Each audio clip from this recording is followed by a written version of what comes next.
দর্শক, তিস্তা নিয়ে আরো খবর জানবো। লালমনিরহাট থেকে যুক্ত হবেন সহকর্মী রবিউল হাসান। রবিউল, জানাবেন লালমনিরহাটের অবস্থা আপনি কেমন দেখছেন এবং তিস্তা পাড়ের মানুষের পরিস্থিতি কেমন?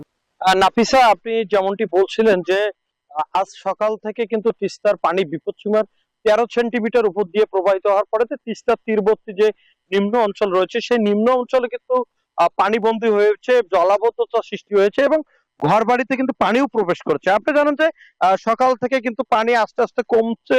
এখন কিন্তু দুপুর 12টায় বিপদসীমার 2 সেন্টিমিটার উপর দিয়ে কিন্তু পানি প্রবাহিত হচ্ছে এবং পাশাপাশি আপনারা জানেন যে এখন কিন্তু কিছু কিছু এলাকায় জলাবদ্ধতা রয়েছে, রাস্তায় কিন্তু পানি রয়েছে এবং মানুষের দুর্ভোগ কিন্তু দুর্ভোগে পড়েছে মানুষ।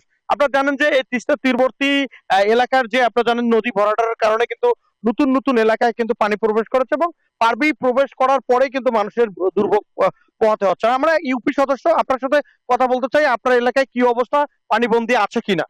আমার এলাকায় অনেক পানিবন্দী। গতকাল থেকে ভারী বৃষ্টির কারণে অনেক জলাবদ্ধতা হচ্ছে। এগুলো কিন্তু সব আমন ধান গাড়া হয়েছে, এগুলো কিন্তু সব তলিয়ে গেছে এবং পাশাপাশি বাড়ি ঘরগুলো আমাদের পানি প্রবেশ করছে।